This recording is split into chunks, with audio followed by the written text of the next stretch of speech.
ഈശ്വമിശിഹായിലെ സ്നേഹമുള്ള സഹോദരി സഹോദരങ്ങളെ, യോഹന്നാന്റെ സുവിശേഷം 3-ാം അധ്യായം 13 മുതലാണ് നമ്മൾ വായിച്ചു കേട്ടത്. അതിലൊരു വചനം ശ്രദ്ധേയമാണ്. മോശ മരുഭൂമിയിൽ സർപ്പത്തെ ഉയർത്തിയതുപോലെ തന്നിൽ വിശ്വസിക്കുന്നവന് നിത്യജീവൻ ഉണ്ടാകേണ്ടതിന് മനുഷ്യപുത്രനും ഉയർത്തപ്പെടേണ്ടിയിരിക്കുന്നു. പ്രിയമുള്ളവരെ, നിത്യജീവൻ ഉണ്ടാകാൻ മനുഷ്യപുത്രൻ ഉയർത്തത് എവിടെയാ? കുരിശിലാണ് ഉയർത്തപ്പെടുക. ഇന്ന് പലപ്പോഴും കുരിശിൽ ഉയർത്തപ്പെടുന്ന അനുഭവങ്ങൾക്ക് മുൻപിലെ പകച്ചു നിൽക്കുകയും അത് വേണ്ടെന്ന് വെക്കുകയും നിഷേധ മനോഭാവത്തോടുകൂടിയിട്ട് നമ്മൾ അതിനെയൊക്കെ നോക്കിക്കാണുകയും ചെയ്യുന്നൊരു കാലഘട്ടത്തിലാണ്. ഒരുപക്ഷെ സ്വർഗീയ പദ്ധതി അത് ഇപ്രകാരമാണ്: നീ ഉയർത്തപ്പെട്ടാൽ മാത്രമേ നിനക്കെന്തുള്ളൂ? ഉത്ഥാനത്തിന്റെ സന്തോഷം അനുഭവവേദ്യമാകൂ. എന്നാൽ ഉയർത്തപ്പെടേണ്ടത് മനോഹരമായിട്ട് ഈശോ കാണിച്ചു തരുന്നു, അത് കുരിശിലാണ്. ഇന്ന് പലപ്പോഴും കുരിശുകളും സഹനങ്ങളൊക്കെ ധ്യാനിക്കാൻ സുഖമാണ്, പക്ഷെ ഏറ്റെടുക്കാൻ വയ്യാന്നല്ല, താല്പര്യമില്ല. ഇന്നൊരു പരിധി വരെ ഞാനും നിങ്ങളുമൊക്കെ നമ്മുടെ അപേക്ഷകൾ എന്താ? ഈ കുരിശ് മാറാൻ വേണ്ടിയാ. പ്രിയമുള്ളവരെ, അതുകൊണ്ട് ഈ ഉയർത്തപ്പെടുന്ന അനുഭവം അതൊരു ദൈവികമായ മുഖമുണ്ട്. നമ്മളതൊന്ന് കാണാൻ പോവാണ്, അധികം ദീർഘിപ്പിക്കുന്നില്ല. ഒന്ന്, ദൈവം അനുവദിക്കുന്ന ചില കുരിശുകളുണ്ട്. ആരനുവദിക്കുന്ന കുരിശുകൾ? ദൈവം അനുവദിക്കുന്ന സഹനങ്ങളുണ്ട്. നല്ല ഉദാഹരണം പറയാൻ പറ്റും. അത് മറ്റാരുമല്ല, പഴയ നിയമത്തിലേക്ക് നോക്കുമ്പോ ജോബിന്റെ പുസ്തകം മുഴുവൻ എടുത്തു നോക്കിയാൽ മതി. ദൈവം അനുവദിക്കുന്ന സഹനങ്ങൾക്ക് മുമ്പില് പരാതിയില്ലാതെ പെറുപെറുപ്പില്ലാതെ ആ സഹനങ്ങളെ ഏറ്റുവാങ്ങുന്ന ജോബിന്റെ മനോഹരമായ ചിത്രം ജോബിന്റെ പുസ്തകം മുഴുവനും നമുക്ക് കാണാൻ സാധിക്കും. ഒരു പരാതിയും പെറുപെറും. പരിശുദ്ധ അമ്മയുടെ ജീവിതം ദൈവം അനുവദിക്കുന്നതിന് മുമ്പില് പരാതിയില്ലാതെ അത് ഏറ്റെടുക്കുക. ജോബിന്റെ പുസ്തകം വായിക്കുമ്പോൾ നമുക്ക് മനസ്സിലാകുന്ന ഒരു പ്രത്യേകത, ഒരു സന്തോഷം. നീതിമാനായ ജോബ്, വിശുദ്ധനായ മനുഷ്യൻ, ദൈവിക പദ്ധതിയോട് സഹകരിക്കുന്ന മനുഷ്യൻ, കൃപാവരത്തിലായിരിക്കുന്ന മനുഷ്യൻ, കൽപ്പനകൾ അണിവിടെ തെറ്റിക്കാത്ത മനുഷ്യൻ. എന്നിട്ടും എന്റെ ജോബിന് ഇപ്രകാരമൊക്കെ സംഭവിച്ചു എന്നൊക്കെ അത് ധ്യാനിക്കുമ്പോൾ എനിക്കും നിങ്ങൾക്കൊക്കെ തോന്നിയെന്ന് വരാം. പ്രിയമുള്ളവരെ, ദൈവത്തിന് നമ്മെക്കുറിച്ചൊരു പദ്ധതി ഉണ്ടെന്നേ. ദൈവത്തിന് നമ്മെക്കുറിച്ചൊരു പ്രതീക്ഷയുണ്ട്. ഈ പ്രതീക്ഷ കൂടിപ്പോയത് കൊണ്ടാണ് ഒരു പക്ഷെ ഒരു പരിധി വരെ ദൈവം നമ്മെയും സഹനത്തിലേക്ക് വിടും. കാരണം ദൈവത്തിന് എന്നെയും നിങ്ങളെയും കുറിച്ച് ഉറപ്പുണ്ട്. അവൻ അല്ലെങ്കിൽ അവൾ പതറില്ല, അടിപതറില്ല, എന്നോടൊപ്പം ഉണ്ടാകും. ജോബിനെ കുറിച്ചും ദൈവത്തിനുള്ള കാഴ്ചപ്പാടായിരുന്നു. അതുകൊണ്ട് പിശാച് ദൈവത്തോട് പറയുന്നുണ്ട്, നീ ഇവന് സംരക്ഷണം ഏർപ്പെടുത്തിയത് കൊണ്ടാണ് ഇവൻ നിന്നോടൊപ്പം ചേർന്ന് നിൽക്കുന്നത്.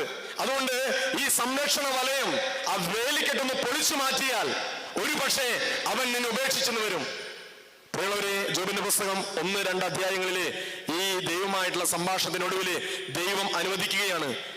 ദൈവം പറയാണ്, ഞാൻ അവന് കൊടുത്തിരിക്കുന്ന ഇതാ സംരക്ഷണത്തിന് വേലിക്കെട്ട് ഞാൻ പൂർണ്ണമായിട്ടും എടുത്തു മാറ്റുന്നു. പക്ഷെ ഒറ്റ കണ്ടീഷൻ, അവന്റെ ജീവനിൽ നീ കൈവയ്ക്കരുത്.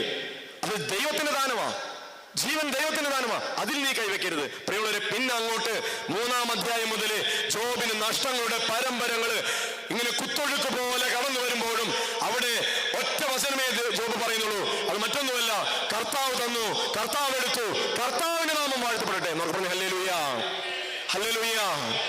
ദൈവത്തിൽ വിശ്വാസം അർപ്പിച്ചവൻ, ദൈവം കൂടെ എന്നുള്ള ബോധ്യം ചങ്കിൽ സൂക്ഷിച്ചവൻ, അവന്റെ സംരക്ഷണ വലയത്തിന്റെ വേലിക്കെട്ടുകൾ ദൈവം എടുത്തു മാറ്റിയപ്പോഴും അവൻ അറിയാം, ഏതൊക്കെ സുരക്ഷിതത്വം ദൈവം മാറ്റിയാലും ദൈവം ഒരു നിഴൽ പോലെ, ഒരു മറ പോലെ എന്റെ ഇടതും വലതും മുൻപിലും പിറകിലും മുകളിലും താഴെയുമുണ്ടെന്ന് ജോബ് ഉറച്ചു വിശ്വസിക്കുക. പ്രിയമുള്ളവരെ, ഇതിനെ വിളിക്കുന്ന പേരാണ് ഫെയ്ത്ത്, വിശ്വാസം. ഇന്ന് നമ്മളൊക്കെ ഭക്തിയിലാണ്. ഭക്തി നല്ലതാണ്. അത് ഭക്തി നിന്നെ എന്നെയും നമ്മയൊക്കെ വിശ്വാസത്തിലേക്ക് എത്തിക്കുന്ന ഒരു വഴിയായി മാറണം. അല്ലെങ്കിൽ അടിപതറും. സ്നേഹമുള്ളവരെ, നിനക്കൊരു രോഗം വരുമ്പോ, ഒരു വേദന വരുമ്പോ, ഒരു കഷ്ടപ്പാട് വരുമ്പോ, ഒരു സഹനം വരുമ്പോ, നീ അതുവരെ ദൈവത്തോളം നിലയുറപ്പിച്ചിരുന്നിട്ട് ഈ ജീവിതാനുഭവം നിന്നെ തലോടാൻ തുടങ്ങുമ്പോ, കർത്താവ് തന്നു, കർത്താവ് എടുത്തെന്ന് പറയാതെ നീ കർത്താവിനെ ഉപേക്ഷിച്ച് ആ ഗത്സമനിയിലെ ശിഷ്യന്മാർ ഓടിപ്പോയതുപോലൊരു മറ്റൊരു ഓട്ടം നീയും ജീവിതത്തിൽ നടത്തും. നമ്മൾ പറഞ്ഞു ഹല്ലേലൂയ, ഹല്ലേലൂയ. പ്രിയമുള്ളവരെ, എന്തുകൊണ്ടാ ദൈവം അനുവദിക്കുന്ന നമ്മളൊരു കാര്യം അറിയണം, ദൈവം അനുവദിക്കുന്ന സഹനം അത് ദൈവത്തിന്റെ സമയത്തെ ദൈവം മാറ്റത്തുള്ളൂ.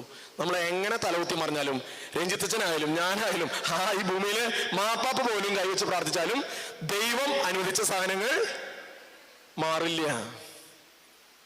അതെന്തിനു വേണ്ടിയാ? അത് ഉപരി മഹത്വത്തിന് വേണ്ടിയാ. Hallelujah, hallelujah. അബ്രഹാത്തിന് 100-ാമത്തെ വയസ്സിലുണ്ടായ കുഞ്ഞ്, ഒരുപക്ഷെ ഒരു പിതാവിന്റെ സ്വപ്നം കണക്കെയുള്ള ആ കുഞ്ഞ് ദൈവം ഇതിന് ദാനമായി കൊടുത്തിട്ടും ഒരു നാൾ ഈ ദൈവം പറയുന്നു, അവനെ ബലി കഴിക്കണം എനിക്ക് വേണ്ടി. അവിടെ അബ്രഹാം മനസ്സ് മാറ്റുന്നുണ്ടോ? അത് ദാനമായി കിട്ടിയതെന്ന അവബോധത്തിൽ അബ്രഹാം അവനെ ബലി കഴിക്കാൻ മോറിയ മലയിലേക്ക് കൊണ്ടുപോകുമ്പോഴും അബ്രഹാത്തിന് അപ്പൻ എന്ന നിലയ്ക്ക് ഒരു ചങ്കിൽ പടപടപ്പുണ്ടെങ്കിലും ദൈവത്തിന്റെ കൽപ്പന അതാണെങ്കിൽ അത് തന്നെ സംഭവിക്കട്ടെ എന്ന് പറയുന്ന നിമിഷം മോറിയ മലയിലെ മകന്റെ മുകളിൽ കത്തിയുയർത്തി കുത്തുന്ന സമയം അവിടെ ദൈവം ഇടപെടുന്നത്. അതുവരെയും അബ്രഹാം പകച്ചില്ല. ദൈവം തന്നതാണെങ്കിൽ ദൈവം എടുക്കട്ടെ. ദൈവത്തിന്റെ കൽപ്പനയ്ക്ക് വിധേയപ്പെടുന്ന അബ്രഹാം. നമുക്ക് പറഞ്ഞു ഹല്ലേലൂയ, ഹല്ലേലൂയ, ഹല്ലേലൂയ. എന്തിനു വേണ്ടിയാ ദൈവം സഹനത്തിലൂടെ അബ്രഹാത്തെ കടത്തിവിടുന്നത്? ഇന്ന് അബ്രഹാം വിശ്വാസികളുടെ പിതാവാണ്. വിശ്വാസികളുടെ പിതാവായി ഉയർത്തപ്പെടാൻ ദൈവം അബ്രഹാത്തെ കുരിശിൽ ഉയർത്തുകയായിരുന്നു.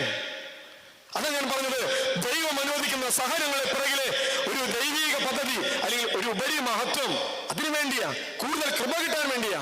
പരിശുദ്ധ സഹനത്തിന്റെ വഴിത്താരയിലൂടെ പോയി അല്ലേ? 7 വ്യാകുലങ്ങൾ നമ്മൾ ധ്യാനിക്കുമ്പോഴും അമ്മയുടെ ജീവിതം മുഴുവൻ വ്യാകുലമായിരുന്നു. സഹനമാ, വേദനയാ, കുരിശിന് പുകഴ്ച, എക്സാൾട്ടേഷൻ ഓഫ് ക്രോസ് എന്നൊക്കെ പറയുമ്പോൾ നമ്മൾ ഈ കുരിശിന് പുകഴ്ച ധ്യാനിക്കുമ്പോ നീയും ഞാനും ഇവരെ പോലെ ഉയർത്തപ്പെടുന്ന ഒരു സമയമുണ്ട്. ഇത് ഉപരി മഹത്വത്തിനാണെന്നുള്ളൊരു തിരിച്ചറിവ് സ്വന്തമാക്കുന്ന ഒരു ദൈവ പൈതൽ സഹനത്തിനെ ഒരിക്കലും പരാതിയില്ലാതെ, പരിഭവമില്ലാതെ, പെരുവെറുപ്പില്ലാതെ അതിന് ചേർത്ത് പിടിക്കും. ദൈവമേ, നിന്റെ ഇഷ്ടം മാത്രം നടക്കട്ടെ എന്ന് പ്രാർത്ഥിക്കും. എന്നൊക്കെ പറഞ്ഞു ഹല്ലേലൂയ. അപ്പോൾ സഹനത്തിന്റെ 1-ാമത്തെ തലം ദൈവം അനുവദിക്കുന്ന സഹനങ്ങൾ എന്തിനു വേണ്ടി? ഉപരി മഹത്വത്തിന് വേണ്ടി. ഇനി അതെന്തുകൊണ്ട് തന്നെന്ന് ചോദിച്ചാൽ അതിന് നമുക്ക് ഉത്തരവില്ല. That's the will of the father. അത് പിതാവിന്റെ ഇഷ്ടം. അവർ പറഞ്ഞു ഹല്ലേലൂയ, ഹല്ലേലൂയ. ഇനി ചിലപ്പോഴൊക്കെ നമ്മുടെ ചുറ്റുപാടുള്ളവരിലൂടെ സഹനങ്ങൾ നമ്മളിലേക്ക് വരും. ഇഷ്ടം പോലെ അനുഭവങ്ങളുണ്ട്. പഴയ നിയമത്തിലെ ദ ബെസ്റ്റ് എക്സാമ്പിൾ പൂർവ്വ ജോസഫ് അല്ലെ? സ്വന്തം സഹോദരങ്ങളാൽ വലിച്ചെറിയപ്പെടുകയും അവസാനം ഈജിപ്തിന്റെ അധികാരിയായിട്ട് പുറപ്പാടിന്റെ പുസ്തകം 42-ാം അധ്യായത്തിലെ ഫറവോ അവൻ അധികാരത്തിന്റെ മോതിരം അണിയിക്കുമ്പോ എന്തുകൊണ്ട് പൂർവ്വ ജോസഫിനും സഹനങ്ങളോടെ പോകേണ്ടി വന്നു? അവിടെ ജോസഫിന് കിട്ടിയത് ദൈവം കൊടുത്ത സഹനമല്ല. പക്ഷെ ജോസഫിന് കിട്ടിയ സഹനം വന്നത് ഇവിടുന്ന് മറ്റുള്ളവരിൽ നിന്ന്, സ്വന്തം സഹോദരങ്ങളിൽ നിന്ന്, അപ്പനിൽ നിന്ന്. പ്രിയമുള്ളവരെ, സഹനങ്ങൾ മറ്റൊരു രൂപത്തിലും നമ്മുടെ ജീവിതത്തിലേക്ക് കടന്നു വരും. പ്രിയമുള്ളവരെ, ഇവിടെ പൂർവ്വ ജോസഫ് പറയുന്ന ഒരു വചനമുണ്ട്.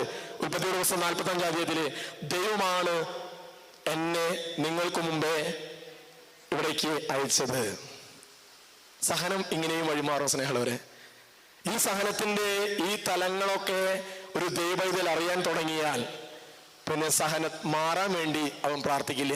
സഹനം വന്നാലും ദൈവമേ നന്ദി നന്ദി നന്ദി നന്ദി എന്ന് പറഞ്ഞുകൊണ്ട് അവൻ ദൈവത്തെ മഹത്വപ്പെടുത്തുന്നു. പറഞ്ഞു ഹല്ലേലൂയ, ഹല്ലേലൂയ. ഇവിടെ പ്രിയമുള്ളവരെ, പെറുപെറുപ്പില്ലാതെ, പരാതിയില്ലാതെ, പ്രതികാര ചിന്തയില്ലാതെ പൂർവ്വ ജോസഫ് മറ്റുള്ളവരിൽ നിന്നും സഹോദരങ്ങളിൽ നിന്നും സഹനത്തെ ചേർത്ത് വയ്ക്കുമ്പോൾ സഹനത്തിന്റെ 2-ാമത്തെ മാന അല്ലെങ്കിൽ 2-ാമത്തെ തലം മറ്റുള്ളവരിലൂടെയും ദൈവം സഹനം അനുവദിക്കും. നമ്മൾ പറഞ്ഞ ഹല്ലേലൂയ, ഹല്ലേലൂയ. അതുപോലെ തന്നെ 3-ാമത്തെ ഒരു തലം സ്വയം ഏറ്റെടുക്കുന്ന സഹനങ്ങൾ. അതാണ് നമ്മൾ വായിച്ചു കേട്ടത്. ഈശോ തന്നെയാണ് ദ ബെസ്റ്റ് എക്സാമ്പിൾ.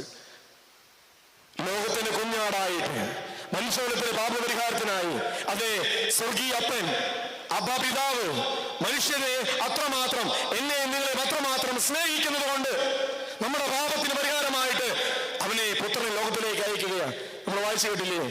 എന്നാൽ അവനിൽ വിശ്വസിക്കുന്ന ഏവനും നശിച്ചു പോകാതെ നിത്യജീവൻ പ്രാപിക്കുന്നതിന് വേണ്ടി തന്റെ ഏകജാതനെ നൽകുവാൻ തക്കവിധം ദൈവം അത്രമാത്രം ലോകത്തെ സ്നേഹിച്ചു.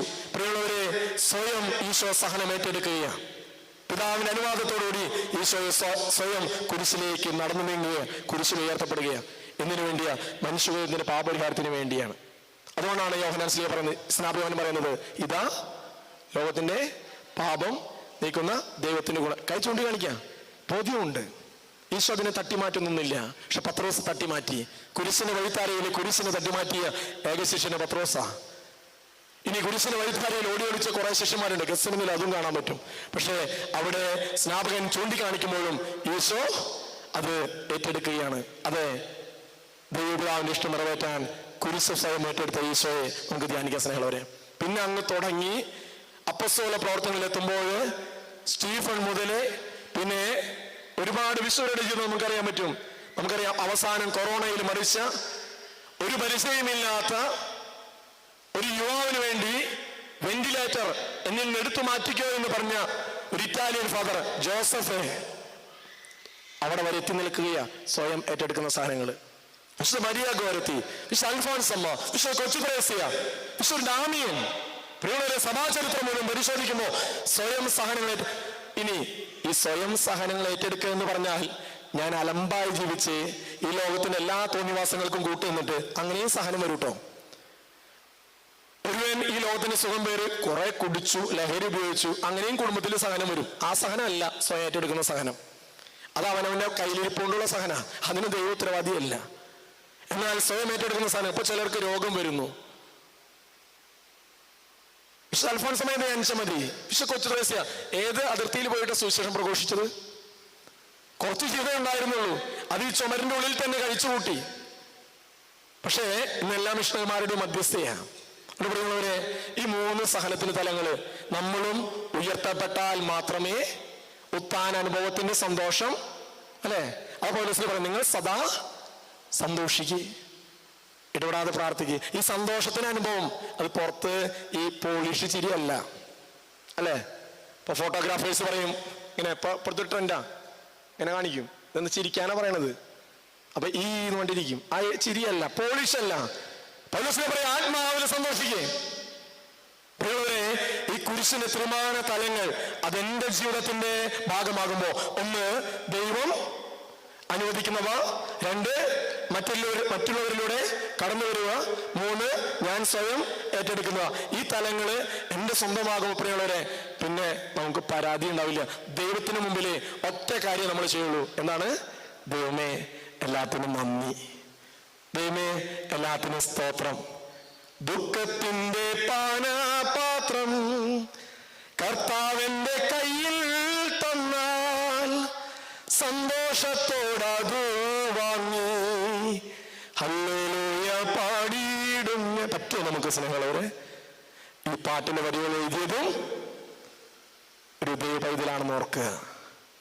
മകൻ മരിച്ചപ്പോൾ ആ മകനെ കോരിയെടുത്തുകൊണ്ട് ഒരു പാസ്റ്ററും പാടി, ആ പാനപാത്രം, ദുഃഖത്തിന്റെ പാനപാത്രം കർത്താവേ നീ കയ്യിൽ തന്നാലും അത് ഏറ്റെടുത്ത് ഉയർത്തിപ്പിടിച്ച് ഞാനും പാടും ഹല്ലേലൂയ.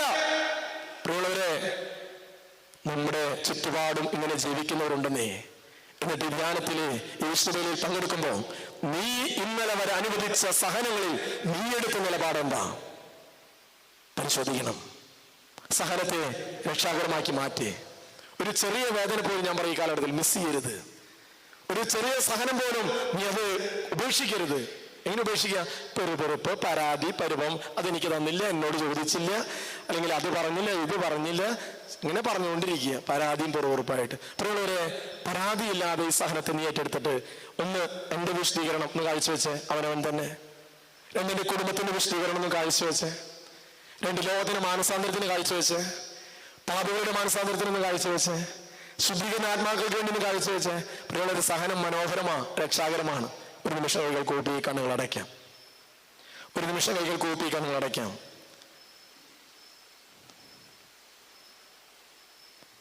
കുരിശിൽ കിടക്കുന്ന ഈശോയെ നോക്കിയിട്ട് ഈശോയെ പറഞ്ഞു, ഗോഡ് ഈസ് ഡെഡ്.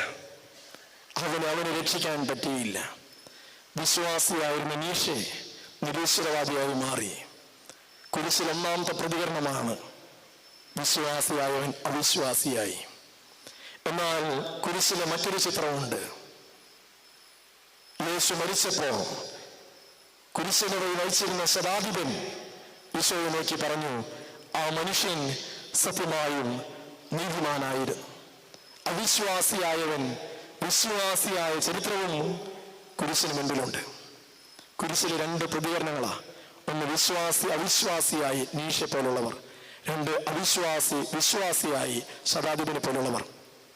ഇന്നും കുരിശ് നമുക്ക് മുമ്പിൽ ഉയർത്തപ്പെടുന്നുണ്ട്. ഇതിൽ ഏത് പ്രതികരണമാണ് എന്റേത്? ഇതുവരെയുള്ള വിശ്വാസത്തിൽ നിന്നും അവിശ്വാസത്തിലേക്കാണോ നിന്റെ ജീവിതത്തിൽ കുരിശ് ഉയർത്തപ്പെടുമ്പോൾ നീ വഴിമാറുന്നത്?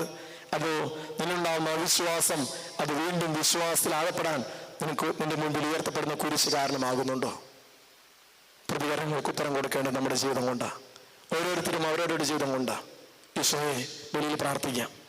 നീ അനുവദിക്കുന്ന സഹനങ്ങൾ അത് നിന്റെ ജീവിതത്തിൽ ഉയർത്താൻ തുടങ്ങുമ്പോൾ, നിന്റെ ജീവിതത്തിൽ ആ കുരിശുകൾ ഉയർത്താൻ തുടങ്ങുമ്പോൾ, ഈശോയെ അതിലും ഒരു രക്ഷാകര പദ്ധതി ഉണ്ട്.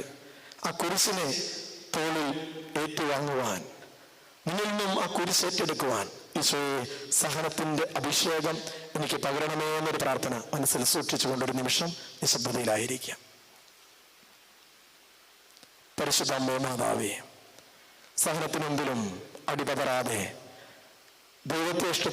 ദൈവേഷ്ടത്തിനെ കാതോർത്തവളെ, ഈശോയിൽ നിന്നും പരിശുദ്ധാത്മാവ് വഴി ഈ കാലഘട്ടത്തിൽ സഹനത്തിന്റെ അഭിഷേകം സഹിക്കുവാനുള്ള കൃപാവനം ഞങ്ങൾക്ക് നൽകണമേ.